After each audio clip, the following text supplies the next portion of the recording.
Il est fondateur. Sauf que toi, tu proposes quelque chose qui permet, entre guillemets, à n'importe qui de publier, entre guillemets, n'importe quoi. Oui, mais je ne fais pas de ce qu'ils font de vrais livres au sens éditorial du terme. Je fournis des textes lisibles dans un format différent. C'est différent.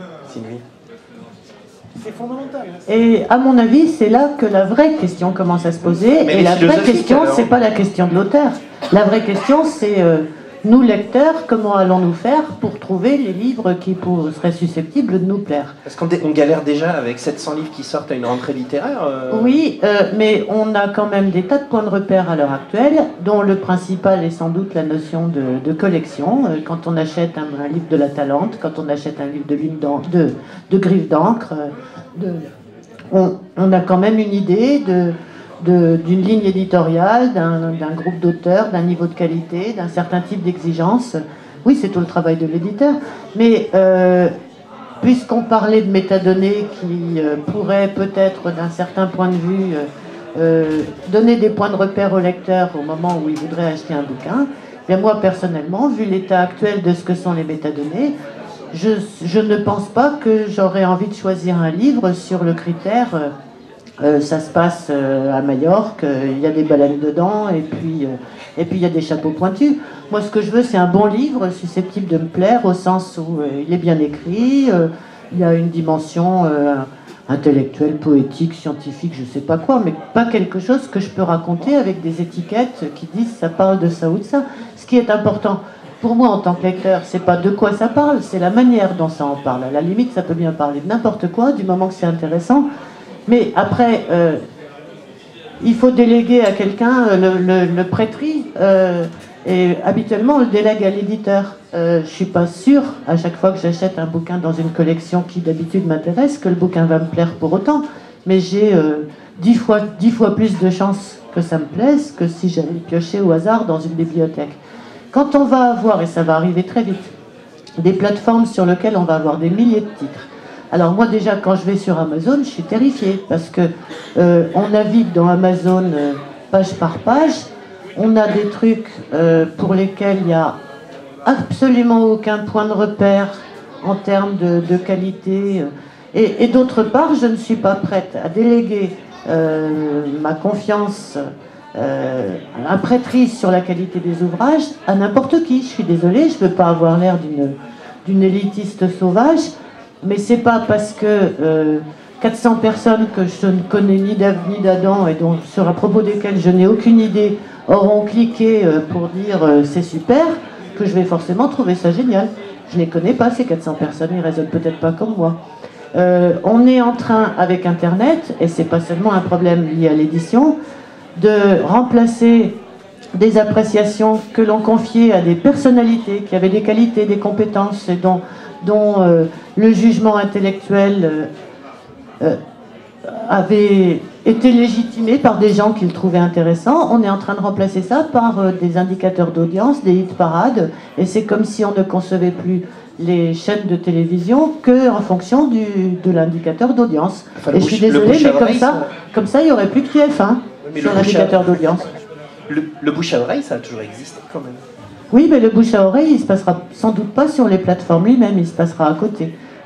Et après, la question, c'est qui va faire le boulot d'alimenter le bouche à oreille et de lui donner du grain à moudre, parce qu'il faut bien que ça démarre quelque part. Et c'était les éditeurs qui le faisaient jusqu'à maintenant en grande partie. On demande aux auteurs de s'investir de plus en plus, de tenir des blogs, de créer des sites. Est-ce que c'est vraiment le boulot de l'auteur? Il y en a qui seront ravis de le faire, il y en a qui n'ont pas le temps ou pas envie. Mais les livres n'auront un peu de visibilité que si quelqu'un, quelque part, fait ce travail. Laurent. Je ne suis pas tout à fait d'accord avec ton analogie. Les best-sellers fonctionnent exactement sur le même principe. La liste des best-sellers, c'est ça, quoi. Les gens achètent ce que les autres personnes ont acheté, et c'est pas forcément de la qualité, quoi. Il y a souvent, Marc Lévy et gens... D'accord.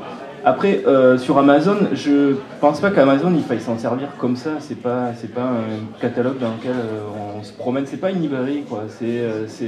Alors il y a des systèmes de recommandation. J'ai l'impression qu'il y a un autre système de découverte d'auteurs qui se met en place. Internet est vaste, il n'y a pas que les librairies qui proposent de choisir des livres. Il y a des forums Internet, selon, tu vois, tu disais les critiques, les gens, les prescripteurs à qui tu peux faire confiance, tu peux les trouver sur des forums de genre qui t'intéressent par exemple, et tu vas vite savoir que telle personne aime le même genre de bouquin que toi et qu'il est de confiance, même s'il n'est pas critique littéraire au Monde ou je ne sais quoi. Il y a d'autres façons, il y a des auteurs ont des blogs qui permettent de voir ce qu'ils font, de lier à d'autres auteurs, il y a des mouvances. Tout le système comment on dit, le marché du livre est en train de changer. Et ça part de l'auteur. Je pense que tout est différent. Et Amazon n'est pas... On ne peut pas comparer ça à une librairie dans laquelle on va flâner et peut-être trouver des livres ou être conseillé par un libraire en qui on a confiance. Voilà. Amazon, il ne faut surtout pas suivre les recommandations. Souvent, les recommandations d'ailleurs d'Amazon, on les a déjà, les bouquins. Donc c'est bien fait, mais on les a déjà. Pour rebondir un peu sur ce que dit Sylvie, il y a une couverture sur un livre numérique parce que on sait aujourd'hui par certaines études, en particulier pour les genres de l'imaginaire, que la couverture joue un très grand rôle dans la manière dont les lecteurs choisissent un livre. Je suis tout à fait d'accord. Hein. C'est un des éléments prescripteurs, la couverture, c'est clair. La couverture est le 4e de couverture, c'est-à-dire le petit texte de présentation, qui d'ailleurs en numérique peut être plus long que le texte sur un livre. Le texte sur un livre est limité tout simplement par la taille de la 4e de couverture, alors qu'en numérique, vous pouvez avoir une demi-page sans problème. Oui, il y a des couvertures, il y a une belle image, et quand on fabrique son livre numérique, il y a toute une partie du tutoriel que j'ai fait qui est consacrée à quelle image, comment on la crée, comment on la fait. C'est vraiment un truc à pas louper. Alors si vous avez un livre déjà publié et que vous avez la possibilité de récupérer l'image, moi j'ai la chance de travailler avec un illustrateur qui s'appelle Gilles Francescano, qui m'a refourni les illustrations d'origine, donc j'ai refait la mise en page, mais ça c'est pas difficile. Donc j'ai vraiment les couvertures, j'ai vraiment des belles couvertures d'illustrations qui vont bien. Mais c'est quelque chose d'important. Un livre numérique, en plus, ça peut être un livre illustré. Ça peut être un livre qui comporte des chansons, qui comporte des films, qui comporte des extraits, qui comporte des trucs en plus. Ce n'est pas, ça aussi c'est quelque chose qui est en train de se produire, ce n'est pas nécessairement un objet séquentiel uniquement constitué de texte. Ça peut être quelque chose de plus varié, avec de temps en temps des raccourcis, avec des déviations, avec des endroits où on peut aller regarder sur le côté si ça nous intéresse un truc. Et c'est vraiment quelque chose avec lequel on a envie de jouer. Et c'est aussi quelque chose qui risque, si c'est bien exploité, d'entraîner un nouveau rapport à la lecture. C'est-à-dire où la lecture ne sera pas une lecture parce que pour l'instant, la lecture numérique, c'est une lecture de type parchemin. On déroule un scroll, vous voyez, on lit dans un ordre. Là, on aura quelque chose qui sera peut-être un élément mouvant, dans lequel, à côté de ça, on ira prendre un peu de ça, dans lequel, suivant qu'on sera passé par là ou par là, le texte ira vers là ou vers là. Et il y a des choses, par exemple, où on joue avec des histoires de livres dont vous êtes le héros, de livres à plusieurs cheminements, de livres qui se réécrivent. Ça veut dire qu'on peut, par exemple, en cliquant sur le nom d'un personnage, on pourrait avoir sa bio. Par exemple, mais tu peux avoir plein de choses. Tu peux aussi avoir des livres dans lesquels, pendant la nuit, le livre va se réécrire en partie et donc t'obligera à, en quelque sorte, à retravailler sur ta mémoire. Non, mais c'est vrai, il peut y avoir des choses comme ça. Il y a des gens qui travaillent là-dedans et c'est assez phénoménal. C'est gore, c'est terrifiant. Ouais. Non, mais attends, c'est quelque chose que l'auteur a prévu.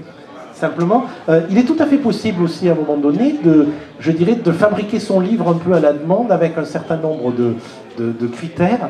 Et Sylvie a raison sur un point qui est absolument fondamental. Il n'existe pas de métadonnées qui disent ce livre est bon. Ce livre est bon, pas bon, ce livre est intéressant, pas intéressant. D'abord, c'est une chose qui est profondément intime et personnelle. Il n'est pas sûr que ce qui est intéressant pour moi soit intéressant pour vous et vice-versa. Mais surtout, c'est quelque chose sur lequel on n'a pas de critères de mesure. D'accord ? Par contre, il existe tout un tas d'autres critères de mesure qui paraissent totalement idiots, mais qui en fait servent dans le cadre du livre numérique. Je vais vous donner un exemple tout bête.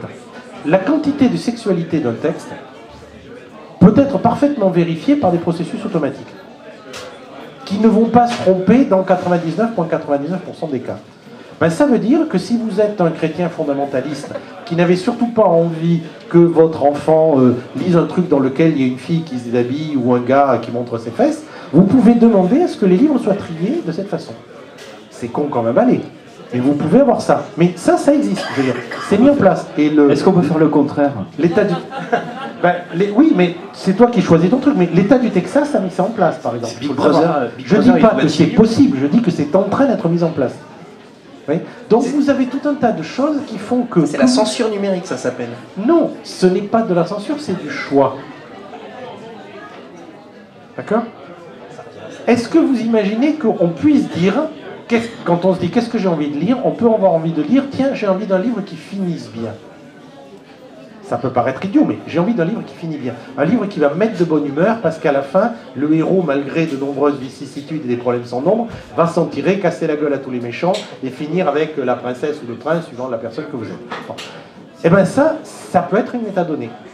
Et je dirais même que ça va probablement être une métadonnée. Vous voyez ce que je veux dire? Simplement pour dire, j'ai envie que ça se passe bien. Sylvie.